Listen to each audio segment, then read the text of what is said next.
At this time and the next succeeding items, we're just going to focus on the applications on the use of generating functions in solving for number of ways, number of opportunities or chances for a certain situation to occur. Now this time, let's illustrate it first using some clear examples so that we will be able to understand the application of the situations. Now, previously, we're able to discuss that for generating functions, if we have x to the power of n, the number of ways that said object will be selected n times is actually the given coefficient of x to the power of n. Okay, so whatever would be, say for example, if you're asked about how many ways a certain object would be selected, okay, once or twice or thrice based on a group, so again a sub n would tell us the coefficient will tell us the number of ways. In order for us to look into this further and its connection, let us have here some illustration. Let's say set S is A, B, and C. Okay, to select one,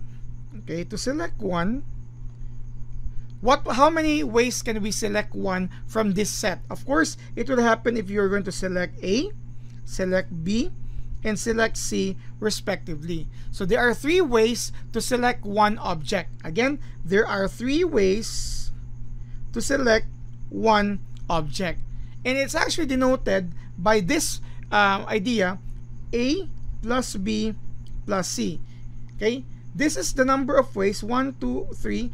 There are 3 ways to select one object. Okay? Because this is by one object A, one object B, and one object C. And there are 3 ways for them in that situation. Take note of that. Next, to select 2 objects. How many ways do we select 2 objects? That is, if, for example, you will be picking A and B, you'll be picking B and C, and you're also going to pick A and C. There are also 3 ways to select 2 objects from this set. Now, similar situation earlier, this can be denoted by, if I'm going to pick A and B, that's one way.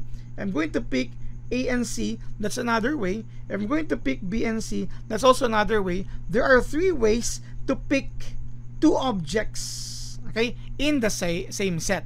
So if we are going to see this one, this is the sum of ways in selecting 2 objects. This is the sum of ways of selecting one object. Now, to finish this, to select 3 objects, there's actually only one way for that. That is if we're going to select all the elements in that set, because in that set S, there are only 3 elements. This is denoted by this. By selecting A, B, C, it's only one, because when you say combination, order doesn't matter. So looking into this perspective all in all, we can see that the number of ways to select a certain object depends on the number of possibilities. So for example, in selecting one object, there are 3 of them, so there are 3 ways. In selecting 2 objects, there are 3 different combinations, so there are 3 ways. In selecting 3 objects, there's only one combination, so therefore there's only one way.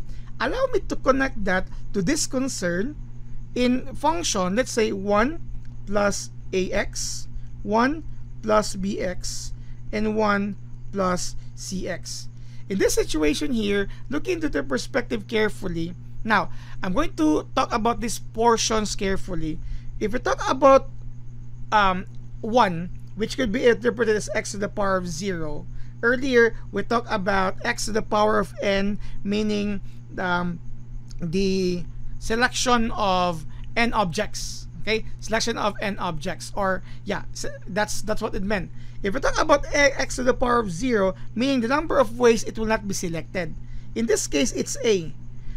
Because if we're going to look at our set, there is also chances, opportunities that A is not selected. If we talk about the selecting 1, of course, if we're going to select B, A is not selected. So if you're talking about A, there are 2 options for A. It might be not selected, okay, or it can be selected once, because that's actually to the power of 1. So again, if I'm going to pick an object from the set, A may not be selected, or A may be selected once. That's what it meant. Similar thing for B and C here. So B, there are two possibilities. B can be selected once, or B may not be selected, as well as C may not be selected, or C may be selected once. I'm talking about this relationship to all these notations here, because if I'm going to multiply these three, these notations here will actually come up or come out with X having a certain exponent. Let's try to multiply that, okay? 1 plus AX, 1 plus BX here. That's actually, FOIL method, 1 plus AX plus BX plus ABX squared. Okay? So for that, we can actually have here 1 plus A plus B of X plus AB X squared.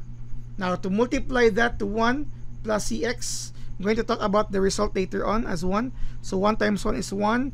You will have here CX. You will have A plus B times CX squared. Sorry, times 1 first. So BX times 1 is A plus BX. Then you will have here multiplying that to this. So you will actually have here A plus B times CX squared. And then we have here this one plus ABX squared, and finally plus ABCX cubed.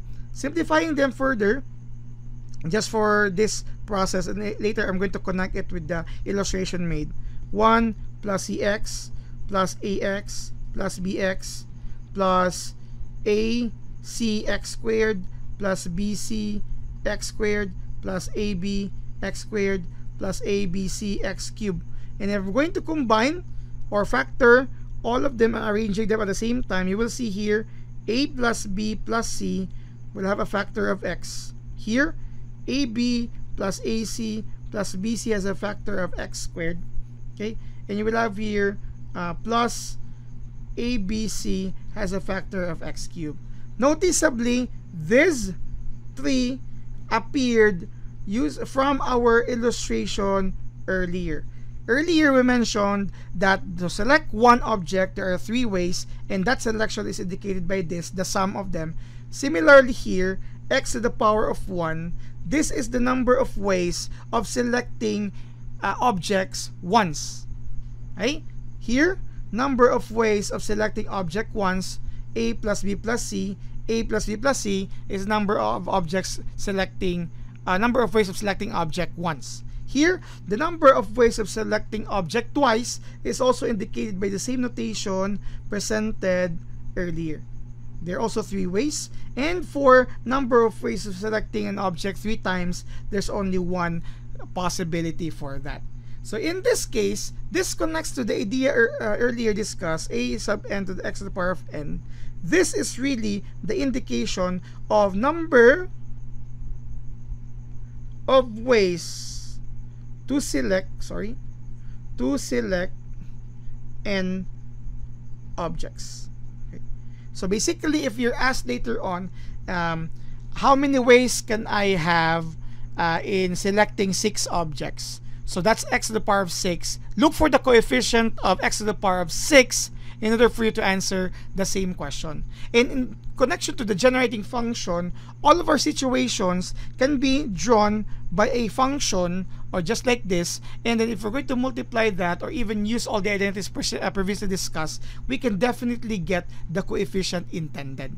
Now this is for a situation where the elements here are not multiple, or we don't have this is not multi-set. We also have the same situation, but I'm going to discuss it differently for a multi-set in the next video as well. So please stay tuned to that, because we need to differentiate the two before having some examples. Thank you very much for watching.